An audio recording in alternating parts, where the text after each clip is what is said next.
আসলে সবাইকে খুশি করতে গিয়ে পুরো সনদটাকে একটু ঝুলিয়ে রাখা হলো।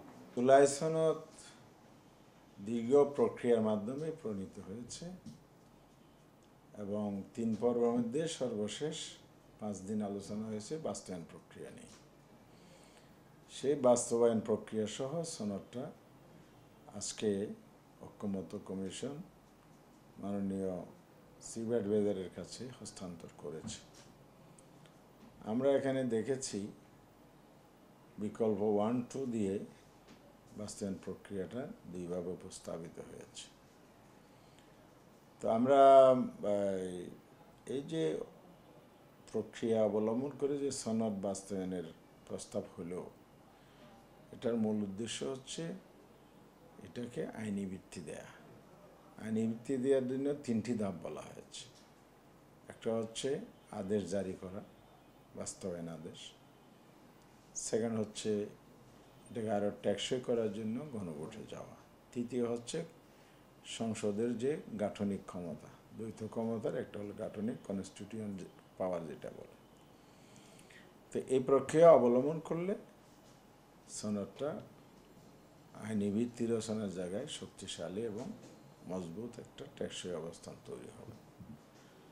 জুলাই সনদের উপর যে গণভোটটা এই বাস্তবায়ন প্রক্রিয়া বলা হয়েছে, সেখানে আমরা প্রথম বিকল্পটাকে যুক্তিযুক্ত মনে করছি। যেখানে বলা হয়েছে এটা যদি একটা আপনার সনদ যেভাবে বাস্তবায়ন সুপারিশ আসছে সেভাবে তারা একমত কিনা, এবং তফসিলভুক্ত বা একটা ড্রাফট আকারে উপস্থাপন হয়েছে সেটা, তাহলে একটা বিল হিসেবে যদি গ্রহণ করে নেই জনগণ, তাহলে এটা অধিকতর শক্তিশালী হয়। এখন গণভোটটা কি একই দিনে হবে না আগে হবে?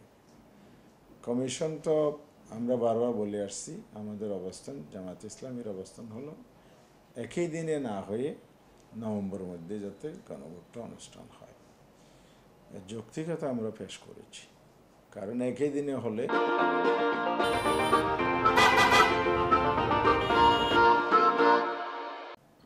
তাহলে অনেকগুলো ডিফিকাল্টি আছে। তার প্রথম হচ্ছে এটা জনগণের কাছে গুরুত্বহীন হয়ে যাবে।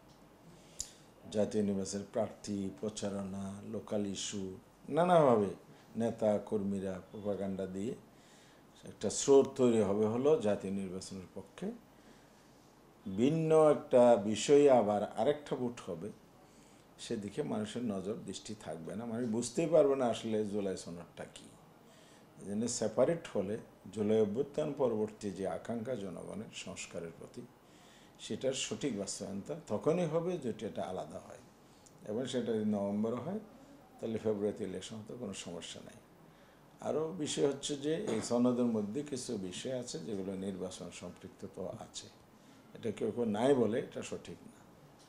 আবার জনগণ জানল না যে আমি ভোটটা কিসের উপর দিচ্ছি, কারণ সে জাতীয় নির্বাচন মুখী হয়ে গেলে জুলাই সনদ যদি দৃষ্টি না থাকে কিসে ভোট দিচ্ছে সে।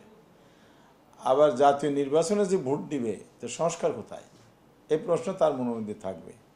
কারা কতটুকু সংস্কার চাইলো না চাইলে সেটাও বুঝলো না, যার ভিত্তিতে সে দল, প্রতীক এবং প্রার্থী বাছাই করবে। তাহলে একটা গোজামিল মার্কা হয়ে যাবে। একই দিনে হলে অস্পষ্টতা থেকে যাবে, ঝুঁকিও থেকে যাবে। কেন্দ্র যদি কোথাও যদি আমাদের যে ব্যাড কালচার আছে সে অনুযায়ী স্থগিত হয়ে গেল, কিন্তু জুলাই সনদটা ঝুঁকিপূর্ণ হয়ে যায় আর কি। এই জন্য আমরা এটাই চাই, আগের স্ট্যান্ড অনুযায়ী আপনার আলাদা নভেম্বর মাসে গণভোট হোক, এবং বিকল্প 1 যেভাবে দেয়া হয়েছে একটা ড্রাফট সহ গণভোট যদি হয় তাহলে এটা অনেক শক্তিশালী হবে।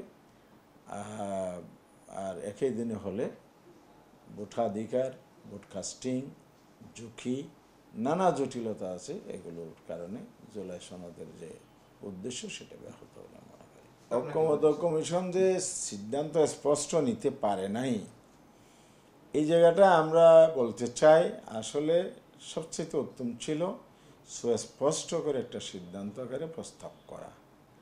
সেটা কেন করে নাই এটা অবশ্যই ওনারা জবাব দিবেন। তবে জনগণ মনে করে আসলে সবাইকে খুশি করতে গিয়ে পুরো সনদটাকে একটু ঝুলিয়ে রাখা হলো।